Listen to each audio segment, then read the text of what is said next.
राधे राधे दोस्तों, जय श्री कृष्णा। स्वागत है आपका हमारे चैनल पर।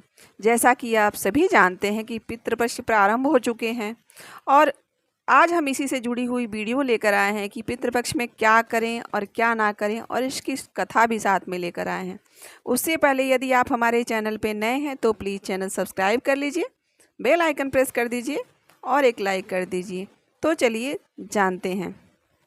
हिंदू धर्म में पितृपक्ष का बड़ा ही विशेष महत्व माना गया है। जिस प्रकार से हम अनेक देवी देवताओं को प्रसन्न करने के लिए व्रत, त्योहार, पूजन इत्यादि करते हैं, उसी प्रकार से पितरों को प्रसन्न करने के लिए पितृपक्ष में पितरों के निमित्त जो भी दान, स्नान, कार्य, तर्पण इत्यादि जो कार्य हम करते हैं, उसका भी विशेष महत्व माना गया है।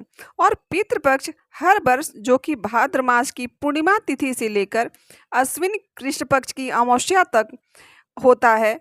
और यह 16 दिनों के दौरान यदि आप पितरों के निमित्त दान, पुण्य इत्यादि कार्य करते हैं, तर्पण इत्यादि करते हैं, इससे आपके पितृ प्रसन्न होते हैं और वह आपको विशेष आशीर्वाद प्रदान करते हैं। भाद्रपद की पूर्णिमा जो कि इस दिन ऋषि तर्पण किया जाता है, और वहीं अश्विन कृष्ण पक्ष प्रतिपदा से लेकर अमावस्या तिथि तक खास करके पितरों का श्राद्ध, तर्पण आदि कार्य किया जाता है, जो इससे पितृ देवताओं का विशेष आशीर्वाद आप सभी को प्राप्त होता है।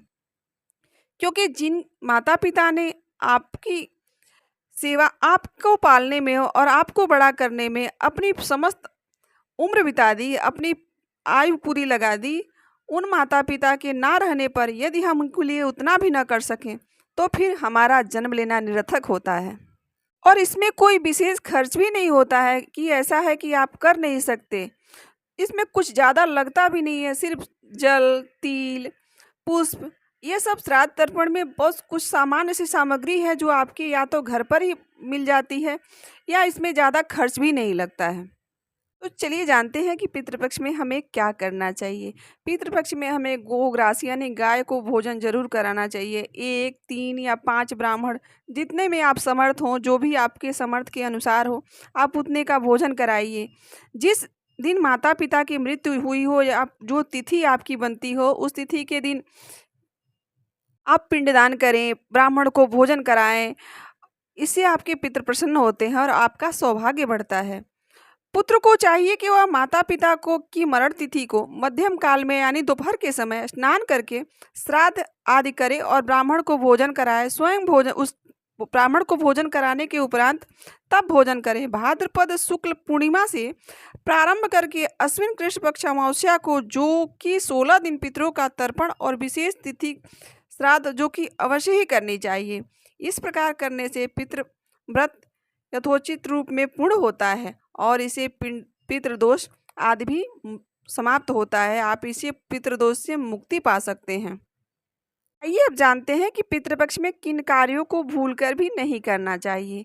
जिन लोगों की कुंडली में पितृदोष होता है, उन लोगों को संतान सुख आसानी से ही नहीं प्राप्त होता है, या फिर उन्हें उनकी संतान जो होती भी है वो कुसंगत में चली जाती है, या वह व्यापार करते हैं, उनके व्यापार में वृद्धि नहीं होती है। उन्हें तमाम प्रकार की दिक्कतों का सामना करना पड़ता है। उनके जीवन में कुछ ना कुछ बाधाएं लगी ही रहती है। उनके घर में क्लेश, झगड़े आपस में, मतलब सुख शांति उनके घर में रहती ही नहीं है। गरीबी रहती है, वह कर्ज से लदे रहते हैं, उनके ऊपर कर्ज बहुत सारा रहता है, या फिर वो अक्सर बीमार रहते हैं, या फिर उनकी अगर संतान कोई रहती है तो उनकी शादी विवाह में भी रुकावट आती है। पितृदोष से मुक्ति पाने के लिए आपको तर्पण, श्राद्ध, ब्राह्मणों को भोज करवाएं, गाय को भोजन कराएं और अमावस्या तिथि पर पितरों को जल अर्पित करें और त्रिपिंडी श्राद्ध का कर्म करें। इससे आपके पितृदोष की शांति प्राप्त होती है। पितृपक्ष में शांति के लिए रोजाना जो दोपहर के समय पीपल की पेड़ की पूजा करें। पितरों को प्रसन्न करने के लिए पीपल में गंगा जल से काले तिल और पुष्प डालकर उसे अर्पित करना चाहिए। पितृदोष शांति के लिए यह उपाय बहुत ही कारगर माना गया है। पितृपक्ष में रोजाना घर के शाम के समय घर के दक्षिण दिशा में आपको दीपक जरूर जलाना चाहिए। इससे जो आपके घर में पितृदोष लगा रहता है वह खत्म हो जाता है। पितृदोष की शांति के लिए एक और उपाय बता रहे हैं। इससे आपको, जैसे किसी गरीब को आप भोजन करा सकते हैं, कन्या, किसी की कन्या है उसके विवाह में आप उसकी मदद कर सकते हैं, उसके पिता की। अपने पितरों के नाम से पीपल के वृक्ष के नीचे आपको दीपक जलाना चाहिए। और ख़ास करके अमावस्या तिथि जिस दिन रहती है, जिस दिन पितृ विसर्जन रहता है, उस दिन आप ज़रूर वहाँ पर जाकर दीपदान करें, वहाँ पर दीपक जलाएं। कहते हैं कि उस दिन सभी पितृलोक या मतलब अपने पितृलोक को के लिए प्रस्थान करते हैं, वह स्वर्ग की तरफ उस दिन जाने लगते हैं, इसलिए उसे पितृ विसर्जन कहा जाता है। मतलब वो लोग उस दिन यह पृथ्वी छोड़कर वापस अपने लोक को प्रस्थान करते हैं। ये अब जानते हैं कि पितृपक्ष में क्या नहीं करना चाहिए। तो कुछ ऐसी वस्तुएं हैं जिनका प्रयोग आपको पितृपक्ष में बिल्कुल नहीं करना चाहिए, वर्जित है यह जो हम उपाय बता रहे हैं, यह सिर्फ उन लोगों के लिए है जो पितृपक्ष बराते हैं, जो पितृपक्ष मानते हैं, जिनके माता पिता नहीं हैं, जो इस पितृपक्ष का पालन करते हैं, उनके लिए ये सारी चीज़ें, ये सारे नियम हैं। इस दौरान जिस 16 दिनों के दौरान जब पितृपक्ष चलता रहता है, उस समय आपको शराब, मांसाहार भोजन का पान नहीं करना चाहिए, बैगन नहीं खाना चाहिए, प्याज, लहसुन, बासी भोजन नहीं करना चाहिए, सफ़ेद तिल उपयोग नहीं करने चाहिए, लौकी, मूली, काला नमक, सत्तू, जीरा, मसूर की दाल, सरसों का साग इत्यादि चीज़ें जो है ना, ये विशेषकर वर्जित है। इन्हें आप तो बिल्कुल हाथ न लगाएं तो ज़्यादा उचित रहेगा। कि जो भी मनुष्य अगर पितृपक्ष मानता है और इन चीज़ों का अगर सेवन करता है पितृपक्ष के दौरान, तो इससे आपके पितृ नाराज होते हैं और आपके जो भी मांगलिक कार्य होते हैं या फिर जो भी आपके घर में कार्य होते हैं, उनमें विघ्न पड़ना शुरू हो जाता है। आपके घर में कोई शुभ काम नहीं होता है। इसलिए प्रयास करें कि इन सब चीज़ों से दूर रहें आप पितृपक्ष पर। यह जो पितृपक्ष का जो 15-16 दिन का जो समय रहता है, यह पितृलोक के लिए ही रहता है। तो इस समय में के दौरान कोई भी मांगलिक कार्य नहीं करना चाहिए। विवाह, गृह प्रवेश, दुकान का मुहूर्त, कोई भी मांगलिक कार्य वैसे होता भी नहीं है, कोई मुहूर्त भी नहीं बनता है। और कितना भी आपको अगर ज़रूरी हो तो भी यह सब कार्य नहीं करना चाहिए। इससे आपके घर में कोई भी वृद्धि नहीं होती है और इससे आपके पितृ नाराज होते हैं, आपको पितृदोष लग सकता है। पितृपक्ष के दौरान आप प्रयास करें कि किसी को अपशब्द ना बोलें, किसी के प्रति कोई कड़वाहट मन के अंदर ना रहें, सबसे प्रेम भाव से रहें। अगर आपके द्वार पर इस समय में कोई याचक, कोई भिखारी या फिर कोई गौ आ जाती है, तो आप उसे ऐसे खाली न लौटाएं। जो भी आपके घर में जैसा भी सामर्थ्य हो, आप उसे देने का प्रयास करें, आप गौ को भोजन कराएं। इससे आपके पितृ प्रसन्न होते हैं और आपको पितृदोष से मुक्ति मिलती है। ये अब सुनते हैं पितृपक्ष से जुड़ी हुई पौराणिक कथा। इसमें 2 कथाएं प्रचलित हैं।